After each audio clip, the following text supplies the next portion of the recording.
¿Qué tal? Saludos, muy buenas noches, bienvenidos a Vía V, cena con Pablo Iglesias, encuentro con Mónica Oltra. Pablo Iglesias, el líder de Podemos, ha empezado a entrar en los restaurantes que dijo que nunca iba a pisar para hacer política. En la intensa ronda de encuentros que ha mantenido desde el pasado día 24 de mayo, día de las elecciones, solo le faltan dos personas por conocer. Una es Mariano Rajoy y la otra Felipe VI. Hoy ha dicho esto de ambos.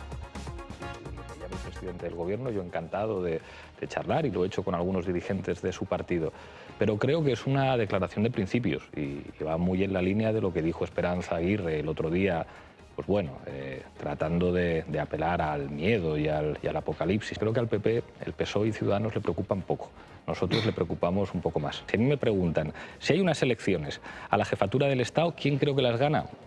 Felipe. Creo que a la gente le gusta mucho, porque es un tipo que... ¿Qué te gusta más, Felipe o Leticia? A Leticia, digamos que solamente la conozco como periodista, que me parecía una magnífica periodista. Carlos Aymerich, muy buena noche. Hola, buenas Gonzalo noches. Caballero, muy buenas noches. Buenas noches. José Luis Barreiro, muy buena noche. Hola, buenas noches. Jorge González Gurriarán, muy buenas noches. Buenas noches. Marina Quevegato, muy buenas noches. Fernanda. Encuentro Pedro Sánchez, Pablo Iglesias, que también dio para hablar de comida. Sí, porque ellos quisieron hacer público que en ese encuentro no hablaron solo de política, sino también, por ejemplo, de deporte. Pero a ninguno de esos dos líderes les gusta el fútbol, como le gusta a Mariano Rajoy, sino que son fans del baloncesto. Así que hablaron de la NBA mientras compartían, por ejemplo, una ensalada. Es un hotel, te puedo hasta decir el menú. Pedro pidió una tortilla a la francesa, que yo le dije, Pedro, ¿cómo te cuidas? Compartimos una ensalada y yo tomé pescado.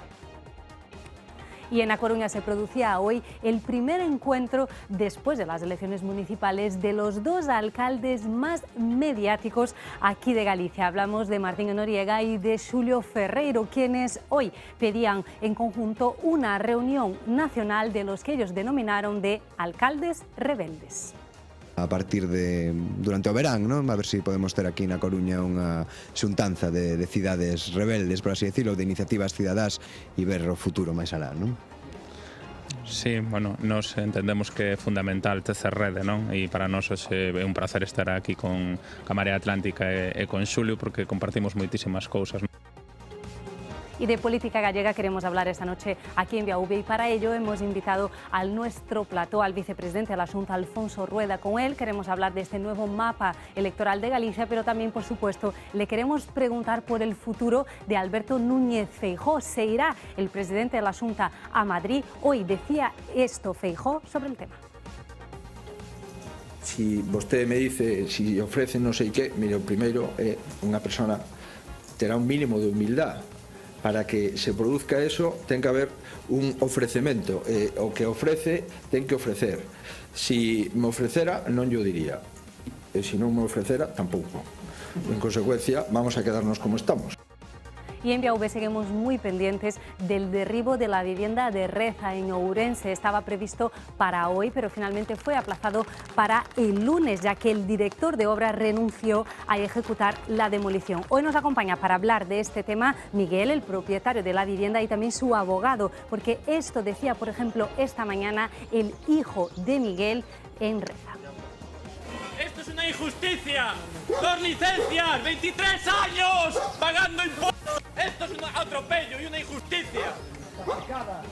¡Tenemos que tirar la casa para volverla a levantar! ¡Pues la levantaremos otra vez!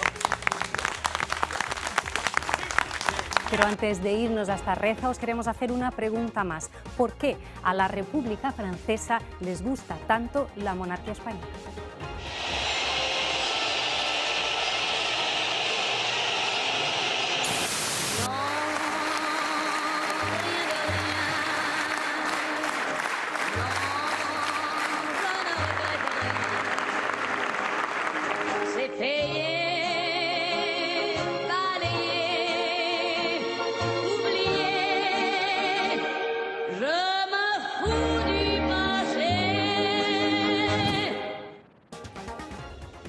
Miguel Fernández, muy buenas noches. Buenas noches. Bueno, la primera pregunta, ¿cómo estades? Home, neste momento eu estou ben, emocioname era un pouco ver o meu fillo, que non tuve ocasión de velo, escoitalo, sí. Bueno, moi cansos porque levamos prácticamente 40 días que non hai forma de reparar a canseira que dá ou estar pensando nunha serie de cousas. Algúnha vez pensastedes nestes anos que levades vivindo nesa casa que as cousas podían rematar como o millor rematan o luns? Eu fai un ano pensei por así dicido claramente, de que iban a por nós. Pero quen vai a por vos? Bueno, cando nun período de 20 e pico anos, eu teño 60, prácticamente a mitad da miña vida, non se dá posto en cuestión unha cousa fundamental como é unha vivenda que non molesta a ninguén, da que se fixeron 2 proxectos, da que se fixeron 30.000 trampas por parte da administración que se di que é a que ten que solucionar os problemas que presentan os cidadáns, pois, claro, en 20 e pico anos un criou os seus fillos nesa mesma casa, prácticamente mellorámola e construímola entre todos,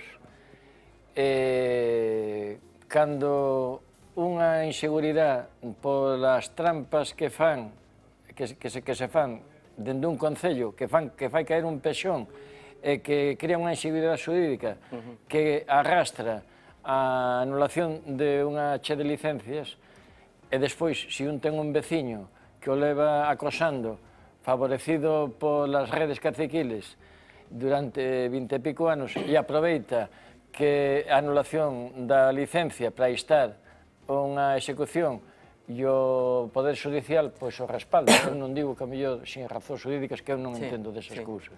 Eu conto a historia do noso fogar, sin máis. Da sensación que tes como consecuencia de todo o que le ha acontecido estes anos. Antonio Feijóo, muy buenas noches. Buenas noches. Bueno, abogado en estos momentos de la familia de Miguel. Enseguida vamos a tratar de arrojar un poco de luz sobre este proceso tan complicado.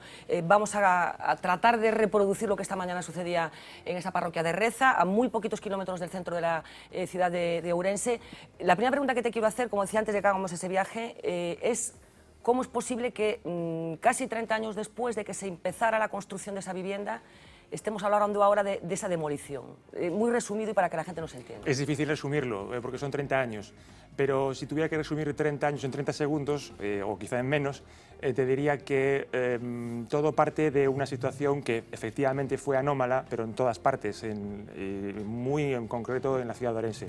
La construcción de casas que proliferaron por doquier sin licencia, construidas en suelo rústico, suelo que estaba transformándose ya en urbano, pero que en realidad era rústico y que se hacía sin licencia pues, en todas partes, ¿no? La ley era muy estricta, muy draconiana a la hora de permitir estas construcciones y era muy difícil obtener las licencias oportunas para ello. A pesar de ello, Miguel y su familia también solicitaron en su momento y tuvieron los informes favorables para la obtención de la licencia por la Comisión Provincial de Urbanismo, allá por el año 91 estoy hablando, ¿no? Posteriormente, el vecino obtuvo la licencia antes que ellos, básicamente no voy a entrar en esa consideración ahora, pero la cuestión es que obtuvo la licencia antes que ellos y de ahí deriva posteriormente una continua denuncia hacia su construcción con la intención de provocar pues una orden de demolición. Quiero decir que efectivamente la acción urbanística es una acción pública, cualquiera la puede ejercitar, pero en este caso concreto el hecho de que se haya construido a menos de 50 metros de la vivienda del vecino, cualquiera que haya estado allí puede comprobar que no le afecta en absoluto. Bueno, vamos a entrar en muchos detalles de lo que ha pasado por el caso singular de Miguel y de Rosa, de su familia, de esa casa en la que han vivido, por las características de la vivienda también. Yo les decía el otro día que conozco muy bien esa zona y es una vivienda singular, una vivienda que no es habitual, por desgracia, encontrar en Galicia, una vivienda que ha recibido bueno, pues las felicitaciones y las alabanzas del Colegio de Arquitectos en un escrito reciente en el que se pone en valor un poco bueno, pues el mimo, el cuidado con el que se trató de edificar esa vivienda. Pero vámonos, como decía, esa tensísima mañana en la que, una cuestión, Antonio, se vivieron desde el punto de vista jurídico, digamos, muchas anomalías. ¿Fue extraño lo que pasó esta mañana en Reza? Fue esperpéntico. Fue esperpéntico. Bueno, pues vamos a hacer, como decía, ese viaje. En teoría, a las 9 de la mañana estaba fijada la hora para que se produjera a la demolición de la vivienda. Impresionante despliegue policial, muchísimos problemas de los compañeros de los medios de comunicación para poder hacer una cobertura de lo que allí estaba sucediendo, con una queja incluida del Colegio de Xornalistas por los impedimentos que la policía local puso para que ese trabajo se pudiera llevar a cabo. Así que vamos, en compañía de nuestra compañera Marta Carballo, a esta mañana tensa en la localidad de Reza. Reza tomada por la policía desde primera hora, cortados todos los accesos, un amplísimo despliegue policial prohibía la entrada a todo el pueblo, ni vecinos ni medios de comunicación. Yo en octubre cumplo 60 años y os puedo jurar que hacía muchísimos años que no había visto una cosa igual. Eu cheguei a 7:15 da mañá, 7:20, e xa estaba a Policía Municipal desplegada. Dixéronme que se pasaba me identificarían e iría ao xuzgado. Hubo que atravesar el monte, saltar vallas y árboles para llegar, hasta que la policía también puso barrera allí. Muchos se quedaron fuera y eso provocó algún altercado. ¿Pero qué pasa, coño? Viene a trabajar a casa. Fue casi el único incidente. Rodeados de amigos, Rosa y Miguel esperaban a la comisión municipal. Llegaron a las 9:15, pero la obra de demolición no tenía licencia. Así que se pidió la suspensión y la comisión se fue a reflexionar. 50 minutos de tensa espera. Los amigos tomaron la vivienda y saltó la indignación. ¡Esto es una injusticia! ¡2 licencias! ¡23 años! ¡Pagando impuestos! ¡Esto es un atropello y una injusticia! Tenemos que tirar la casa para volverla a levantar, pues la levantaremos otra vez.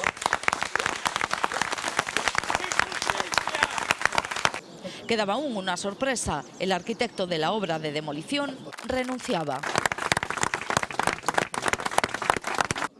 No quiso hablar allí, aunque lo hizo después con un mensaje a través de Rosa. Me mandó una cosa que dice, triste, hecho polvo, pero haciendo lo que tenía que hacer. No importó, estaban decididos a seguir con la demolición. El desalojo está contemplado en el proyecto. ¿Quién es el director de obra? Hombre. No. ¿Dónde consta que el director de obra es ese señor? Es un voluntario. El director de obra ha renunciado a eso.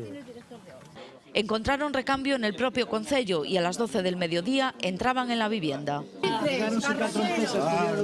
Realizaron el acta de replanteo, recorrieron la finca, era el comienzo formal de la obra de derribo. Tienen 3 meses para demoler, pero querían hacerlo ya. Al final accedieron a dar 48 horas más a la familia. Han sido 4 horas de tensión en las que Rosa y Miguel han estado en todo momento acompañados de familiares y amigos y tras las cuales han conseguido un aplazamiento hasta el lunes, el tiempo para retirar los enseres de su casa. Voy a presentar mañana mismo una querella contra, en principio, contra el alcalde, pero posiblemente también contra los funcionarios responsables de la tramitación del expediente, porque esta actuación, una vez apercibido de que se está actuando sin licencia y negarse a parar la obra, es más, continuarla contra viento y marea, es una prevaricación. Cuando se ejecutan acciones express, como vimos hoy, parecía que la improvisación era lo que guiaba las actuaciones de la comitiva que acudió aquí. En vez de parecer que lo que se intentaba destruir era un hogar, pareciera que fuera,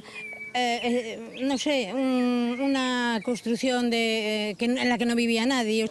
La familia tiene claro que seguirá luchando. Intentar con la palabra y con la resistencia pacífica, que por lo menos esto sirva para algo, para que no vuelva a ocurrir. Nosotros vamos a seguir luchando, vamos a estar ahí, no nos vamos a rendir. Y lo harán rodeados de amigos que hoy, a pesar del cordón policial, estuvieron a su lado. Bueno, vamos a ir viendo imágenes mientras vamos hablando de la casa de Miguel y de Rosa. Miguel, ¿en algún momento en estos años teníais la sensación, la demolición la firma un juez que entiende que no cumplís, digamos, los requisitos legales? ¿En algún momento de todos estos años tuviste la sensación de que las cosas no las estabais haciendo bien? Bueno, indudablemente algún error tuvimos que haber cometido. Eso claro, pero a vista de o que rodea todo o expediente, nos merecemos un tratamento máis digno, por así decirlo. Pero, claro, dende fai un ano, porque órdenes de demolición de diferentes corporacións, non, 3, e sempre firmadas polos mismos. incluso nun proceso de legalización, con proxecto, con todos os informes técnicos favorables. En medio diso, suspendeuse e por arriba cadouse dúas ordenes. O sea, esta terceira orden de demolición, digamos, que superades. Non, é a primeira xudicial. A primeira xudicial, as outras procedentes do Concello. Sí, eran administrativas. E incluso en sede xudicial ordenouse o arquivo de algunha orden administrativa, que logo foi revocada polo Tribunal Superior. Bueno, decía que a casa é unha casa singular.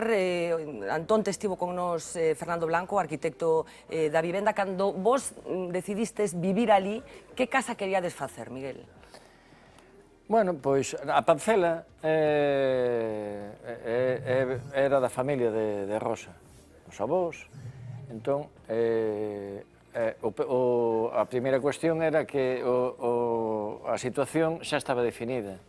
Rosa díxome que ali había xugado de pequena as casitas e dixen, pois podemos fazer unha casa.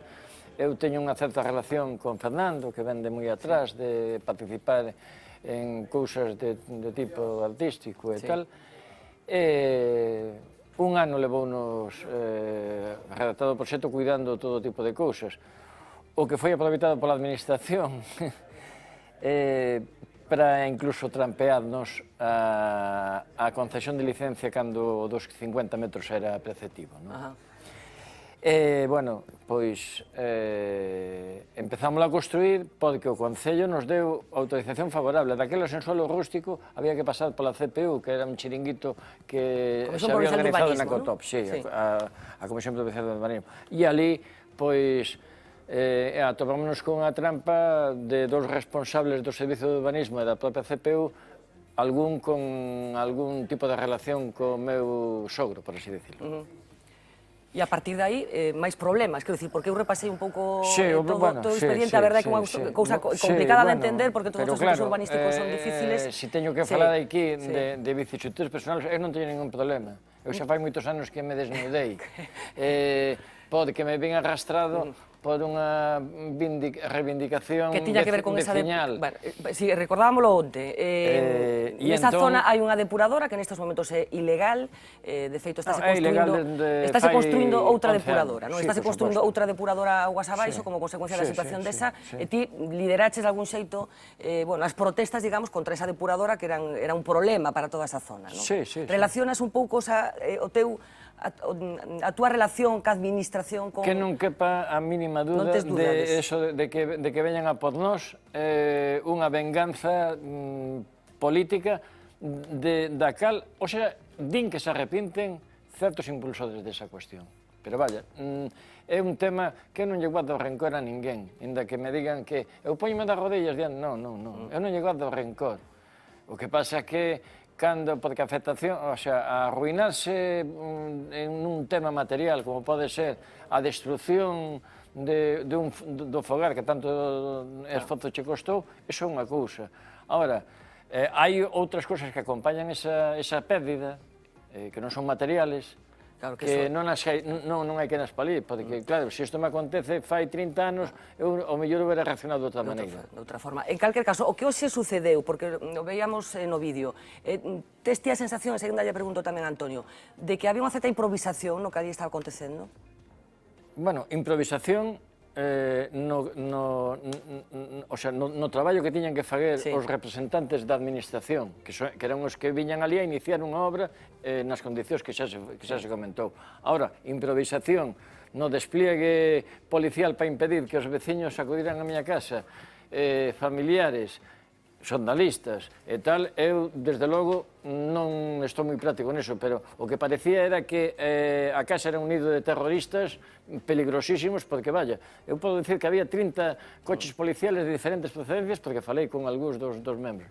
Non digo máis, desa improvisación ningún. E dende moi temprano, dende moi cedo, non? Sí, eu levántome todos os días ás 6:30 da mañá. E xa había coches. E xa había movimento, pero, bueno, iso quer dicir que improvisación, por ese lado, ahora, polo tema dos funcionarios... Bueno, Antonio, pregunto xa un pouco, veamos a cronoloxía dos feitos de hoxe, que cousas raras detectaches ti no procedimento dende o punto de vista xurídico? Bueno, Yo tengo que decir en primer lugar que me hice cargo de este asunto hace un par de semanas y que efectivamente ya para entonces hay un auto del juzgado que ordena la demolición. Entonces yo no puedo cuestionar el auto, entre otras cosas porque ya es firme, y no he pretendido cuestionar esta mañana la demolición, porque no puedo. Es decir, podré pedir una ejecución de la demolición en su momento, podré pedir que se suspenda en su momento, pero lo que no puedo pedir es que una demolición así sin más no se lleve a cabo. Ahora, lo que sí puedo pedir es que si se va a hacer y se va a llevar a cabo, se haga con la legalidad estricta que marca un procedimiento administrativo. Entonces, no se trata de que la orden de demolición la dé un juez y la haga el juez. No, no, el juez ordena al ayuntamiento que redacte un proyecto de demolición, que lo tramite y que lo adjudique. Entonces, a partir de ahí, quien tiene la obligación de ejecutar la sentencia de acuerdo con el procedimiento administrativo es la administración. Entonces, lo primero que hay que hacer es aprobar un proyecto de demolición, porque lo han licitado. Han contratado una dirección de obra y han contratado a un arquitecto para que redacte el proyecto. Entonces, ese proyecto, esta persona lo presenta y no se aprueba. El proyecto no está aprobado. Es lo primero que yo les he dicho a la comisión que llegó del ayuntamiento esta mañana. Tenéis el acuerdo de la Junta de Gobierno Local que aprueba el proyecto de demolición, que es el equivalente a una licencia. Aunque la obra la haga una administración, tiene que tener una licencia de demolición. Da igual que la haga una administración o un particular. Entonces, en el caso de las administraciones, en lugar de licencia, se hace una aprobación de proyecto, previo informe jurídico y técnico. Bueno, no la había. Entonces, razón por la cual se desplazan a una finca que está distante 300 metros a deliberar 50 minutos. Si eso que veíamos en el otro 50 minutos, que supongo que ¿Qué se puede hacer en 50 minutos en una finca colindante mientras la familia está angustiosamente esperando el desenlace de esta cuestión? ¿Qué se puede hacer? ¿Mirar el expediente? Cuando esto ya estaba advertido de antemano. No. Evidentemente, se utiliza el procedimiento de o bien llamar a la alcaldía o bien, según parece, por lo que me dijo después uno de los miembros de la comisión, llamar al juzgado. Llamar al juzgado para ver si bueno, les daba algún placet o alguna convalidación de esta actuación. Sería una convalidación oral que supongo que no tiene ninguna validez desde el punto de vista jurídico. Desde luego para mí no, y me extraña mucho pensar que el juzgado, insisto, yo no comparto las resoluciones que haya podido dictar en este caso, me parecen desproporcionadas. Si cualquiera que lea el auto dictado por el juzgado 5 de mayo me parece desproporcionado, pero yo lo respeto, no lo comparto, lo tengo que respetar. Ahora bien, me extraña mucho que el juzgado, si tiene conocimiento de todo esto, de que no está aprobado el proyecto, porque al juez lo que le dijeron es que se había licitado el proyecto, que estaba adjudicado el proyecto y que ya estaba nombrada la dirección de obra. Entonces, obviamente, el juez lo que entiende es que hay que ejecutar la demolición. Pero nadie le dijo al juez, que yo sepa, es que este proyecto no está aprobado. Bueno, pero no solo eso, sino es que además después resulta que se renuncia a la dirección de obra porque el arquitecto considera que no quiere participar de aquello. Claro, viendo el espectáculo y habiendo denunciado yo, advertido allí de la responsabilidad en que incurría todo el mundo por hacer una obra, estamos en suelo rústico, ¿no? Pues estamos en suelo rústico, cualquier demolición necesita licencia. Y que yo sepa, la tiene que dar el ayuntamiento, incluso para una obra propia del ayuntamiento. Que renuncia al arquitecto que en teoría iba a dirigir esa demolición. Renuncia, señores, no quiero seguir participando en esto, renuncia, el oficial mayor del ayuntamiento da fe de que renuncia y entonces me les comunico, bueno, en este caso habrá que designar una nueva dirección de obra porque la obra se había contratado, el proyecto y la dirección de obra. Sí. A lo cual se me responde que no y que tendré director de obra en 15 minutos. Entonces llaman al alcalde por teléfono, a la alcaldía. Supongo que se desplaza un motorista a la casa consistorial a recoger un nombramiento hecho ad hoc por el alcalde mediante providencia o decreto en el que se nombra director de obra a uno de los allí presentes que es el jefe de servicio de urbanismo del Ayuntamiento de Ourense. Sí, un arquitecto, sí. Que tú consideras que tampoco tendría... Yo entiendo que el primero, cuando un profesional renuncia a su dirección de obra, lo primero que tiene que hacer, e hizo esta persona, don Juan Carlos Mangana, al que le agradezco el gesto que ha tenido por su profesionalidad, es renunciar ante su colegio, porque ha tenido que previamente firmar un visado, o sea, presentar una solicitud a visado. La renuncia se tiene que visar por el colegio y esta persona tiene que dar su venia al siguiente colegiado que le sustituye. Cosa que no se produce porque aparece esta otra persona que es no, estaba allí, o sea, ya... ningún procedimiento, ningún protocolo de ningún tipo, una actuación absolutamente aberrante desde el punto de vista administrativo. Y yo solo Fernanda, lo que sí quería decir es que yo lo único que pedía, porque empecé por esto, cuando llegó la comitiva... es un aplazamiento, ¿no? Yo solo quiero 10 días para que contestéis el escrito que he presentado, porque esto mismo que yo les dije verbalmente lo había hecho valer por escrito. documentado. Entonces, yo solo pido 10 días para que lo consideréis. Porque creo que una vivienda que ha estado 30 años en pie y que hay 3 meses para demolerla, no creo que sea necesario empezar el derribo hoy, cuando se observa que hay una irregularidad tan flagrante como esta. Porque, una pregunta, vamos a seguir hablando porque con esto de las órdenes de demolición y el urbanismo, todos tenemos en nuestra cabeza bueno, pues casos muy concretos que no llegan a ejecutarse nunca, órdenes de demolición definitivas, digamos, normalmente de grandes edificios ubicados en el medio de las ciudades que, por la razón que sea, los ayuntamientos encuentran la forma de sortear esas demoliciones. La pregunta es, Miguel, ¿a quién perjudica la demolición? Creo que está claro que a vosotros. ¿Y a quién beneficia la demolición? A ninguén. Non creo que...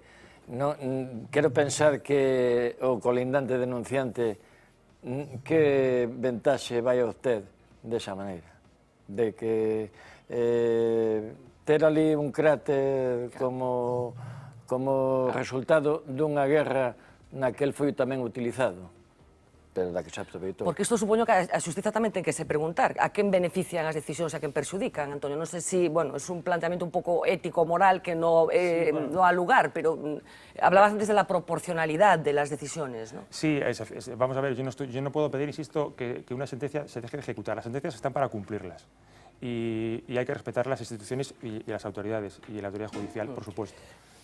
Pero también es cierto, y hay sentencias del Tribunal Constitucional y del Tribunal Europeo de Derechos Humanos al respecto, que hombre, hay que guardar cierta proporcionalidad en las situaciones. Proporcionalidad por el hecho de que se trata de una vivienda, que es el domicilio, no estamos hablando de una segunda residencia, un chalet al que estas personas vayan el fin de semana, sino que es allí donde viven, y proporcionalidad porque además se llegan otros factores que también han sido ocultados al juzgado, que es primero que hay un plan en revisión, el Plan General de Urbanismo de Ourense está en revisión, en el que hay una alegación que, según se nos informa, está aceptada, o podría estarlo. Vamos a dejarlo en podría estarlo. Si es así, lo menos que se puede hacer es ponerlo en conocimiento del juzgado y que el juzgado decida si considera que se puede hacer una suspensión, bueno, temporal, porque en definitiva, insisto, la legalidad urbanística no va a quedar en peligro por el hecho de que se demore una ejecución 6 meses. Estamos hablando de una situación particular que probablemente sea un poco un paradigma también de lo que pasa con el urbanismo en Galicia, un plan general... Paradigma porque en Ourense, que yo recuerde, no se ha demolido ninguna edificación. Eso te iba a preguntar, Antonio. Hay muchas edificaciones con una orden de demolición definitiva que no se ejecutan.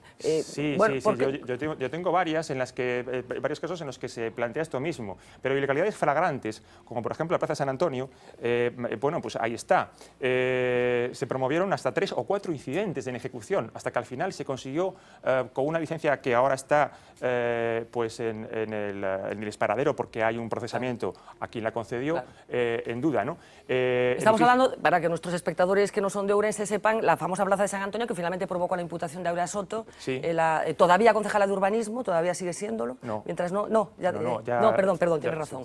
Dimitió. Efectivamente, que cuando llegan a la corporación tienen una orden de demolición sobre esa plaza que no se ejecuta nunca, se pide la inejecución de la sentencia y efectivamente se consigue. A eso iba, ¿no? La inejecución de la sentencia que se pide reiteradamente. ¿Por qué en este caso no se pidió la inejecución de la sentencia? Porque con el plan del 2003, quiero recordar que esta casa fue legalizada, a todos los efectos, para bien o para mal fue legalizada. Entonces, el ayuntamiento es el que tiene el poder de pedir la inejecución de la sentencia, no lo puede hacer el particular, lo tiene que hacer el ayuntamiento, la administración, y no lo hizo. A mí me resulta extraño pensar por qué en todos los demás casos en los que yo, directa o indirectamente, otros compañeros míos han estado implicados, la administración reiteradamente promueve incidentes de inejecución y en este caso no promovió ni el primero. Es que eso me resulta extraño. Pero insisto, yo ahora no puedo hablar de eso, es decir, no puedo hablar de las vicisitudes del pasado, primero porque tampoco las conocí de primera mano. Lo que sí puedo hablar es de la ejecución. Y no es una ejecución, y quiero terminar con esto, no es una ejecución judicial. Es una ejecución administrativa supervisada por el juez, que es distinto. Es decir, no es que el juez haya tomado en su mano la decisión de ejecutar la sentencia y de ejecutarla él, actuando la administración como un comisionado. No. Es el juez el que dice, ustedes sigan estas pautas para ejecutar, pero la ejecución es administrativa.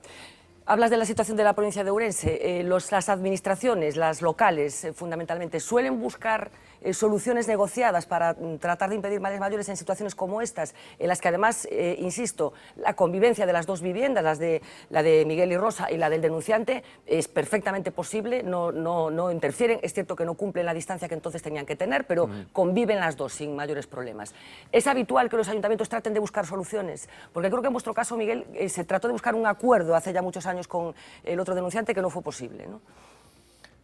Sí, prefiero non recordar aquelo. Non afondar neso porque non remexer na merda non vai a ningún. Pues en calquer caso, Antonio, normalmente los ayuntamientos suelen buscar vías de... Sí, en ayuntamientos pequeños, de los muchos que hay en Galicia, sí es cierto que como siempre por detrás hay, digamos que algún tipo de rencilla de tipo vecinal, pues el ayuntamiento a veces actúa un poco como mediador, ¿no?, del conflicto, ¿no? Y es cierto que muchas veces se acaba buscando una solución porque al final el origen del problema suele estar o una disputa familiar o bueno, entonces en otros casos como en este o como tal, bueno, lo que hay es, bueno, pues un empecinamiento, en este caso de una persona, del denunciante, insisto, sin perjuicio alguno por su parte, pues insiste en una ejecución. El juzgado tiene que adoptar las decisiones porque no le queda otro remedio que adoptar esas decisiones.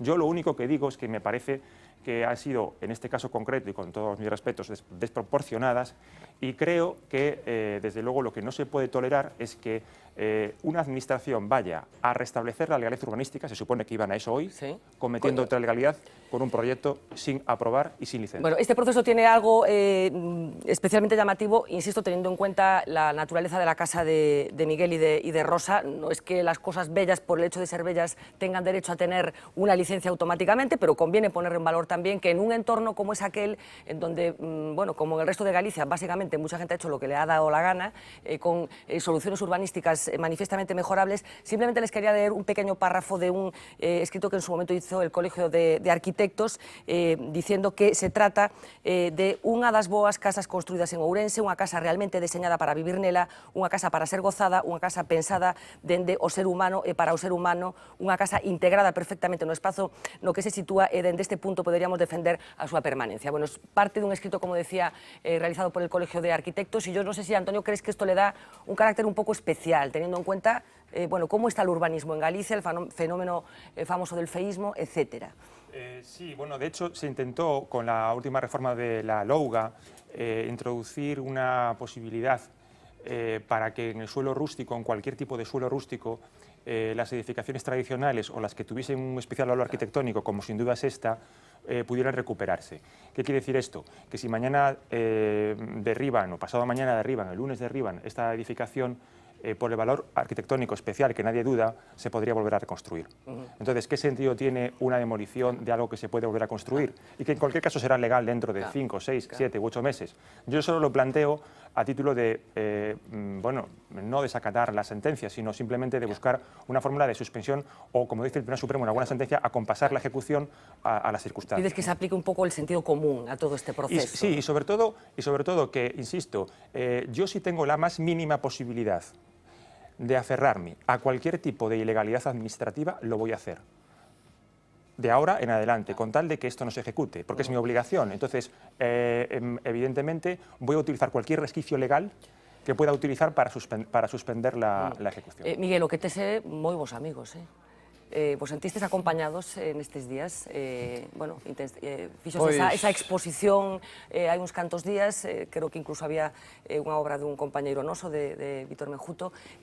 Bueno, como foi un pouco a sensación que tedes a familia de o que foi pasando estes días con moita xente da cultura da provincia de Ourense, arquitectos, pintores, escultores? É xente do común, veciños, eu agradezco a solidaridade de xente que é dun mundo no que eu teño participado, pero e emocioname, por suposto, ter a todos os colegas ali, pois, un par de xornadas previas a tensión acumulada e tal, que axuda, eso é o que máis axuda, e o apoio dos veciños e da familia e tal.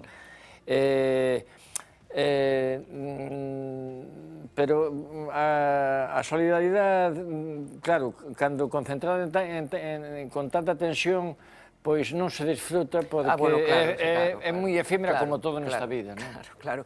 Algúns deses amigos falaron hoxe con nós, imos escoitalos. Son o arquitecto que diseñou a casa e esto es una exageración. Le llamaríamos tardofranquismo, pero parece el primer franquismo, esa violencia de la fuerza del orden y sobre todo sabiendo que es un caso mínimamente discutible de una legalidad irregular y con resultado de una obra que no ofende a nadie, al contrario, está reivindicada como bien integrada y el vecino diletante ningún beneficio va a sacar. No hace mal a nadie este tipo de construcción. Ojalá las edificaciones en Galicia fueran de este estilo. Parece que la venganza hacia Miguel por en su día haber encabezado un movimiento ciudadano en contra de la depuradora de Reza le puede estar pasando factura por parte de un ayuntamiento vengativo que actúa de espaldas a la ciudadanía. Despropósito, desde el principio. Entonces, el empecinamiento de querer tirar algo que no molesta a nadie, que en su momento ha tenido su licencia, que hay miles de edificios en toda Galicia que tendrían que estar demolidos igual. Este empeño en... No se entiende. Estou aquí ante a demostración dun acto brutal, fora de escala totalmente, como vedes unha casa familiar, un fogar, a xente afectada é xente benefactora da sociedade cos seus traballos, os seus fillos siguen a mesma línea de ser benefactores para a sociedade, están sometidos a unha presión brutal desde fai moitos meses. Parte das cousas que dixeron hoxe pola mañá nesas horas tan complicadas para vos, supoño. Estamos rematando ese Antonio, pero que vai pasar o luns? Ti que esperas que pase, Miguel? Que pode pasar, Miguel? Que esperades o luns que aconteza? Pois non sei, dependerá, como todas as cousas van paso a paso, e moitas veces un sorpréndese e nunca se deixa de sorprender, pois non sei, porque do que aconteceu hoxe e do que poda acontecer mañá, eu refírome a que o xulgado valide a actuación da comitiva municipal. Entonces, pois a espera. Nós, desde logo, bueno, Rosa, que é a propietaria, asinou, pois, para non crear un problema de orden público, porque íbase producir ali a de Dios es Cristo, pois firmou de que ela se encargaba de retirar os enseres porque a proposta municipal era tiralos, desperdigalos, se había algún desperdicio, eles non se responsabilizaban de nada porque había que xustificar, en definitiva, o despliegue policial. En calquer caso, estamos falando dos últimos días desta corporación municipal. O próximo día 13 constitúese o novo concello, cun alcalde que non vai ser, en calquer caso, que está hoxe presidindo a corporación municipal, o cal tamén, bueno, pois invitaría a pensar que o máis axeitado sería agardar a que se produciran acontecementos políticos. Antonio, ti que pensas que vai pasar o luns? Pues todo depende de lo que en las próximas horas decidan los juzgados, tanto la instrucción, ante el que se ha presentado una querella con solicitud de medidas cautelares, como el del contencioso administrativo, que no sé si avalará esta forma de proceder. En cualquier caso, bueno, creo que Miguel ha dicho algo que es muy interesante al respecto, ¿no? Es decir, ellos, de alguna manera, había que justificar el despliegue de más de 50 efectivos policiales. ¿No podían irse a casa con las manos vacías, quieres decir? Y, hombre, si le estás diciendo, le estás dando una posibilidad de decir, oiga, le estoy dando una cobertura jurídica perfecta para que usted al menos pueda suspender esto durante 10 días, solo pido eso. Y usted, si tengo razón, luego me la da y realiza los trámites oportunos, y si no, pues viene usted y hace el derribo. Pero como se había hecho tal despliegue policial y tal, creo que hubo necesidad de actuar, aunque solo fuera para hacer un replanteo. Esa es la sensación que me dio. y creo que es la sensación que ha tenido allí mucha gente que estuvo presente, ¿no? Bueno, pues estaremos pendientes de qué pase el próximo lunes con ese calendario que se echa encima y deseando toda la suerte del mundo. O sea, nos hemos ocupado de este asunto porque creemos que tiene que ver con muchas cosas que suceden en este país. Muchísimas gracias, de verdad, muchísima suerte, Miguel. Gracias. Gracias. Vamos a hacer una pequeña pausa publicitaria, enseguida volvemos. Estará con nosotros el vicepresidente de la Xunta, Alfonso Rueda. Volvemos ahora.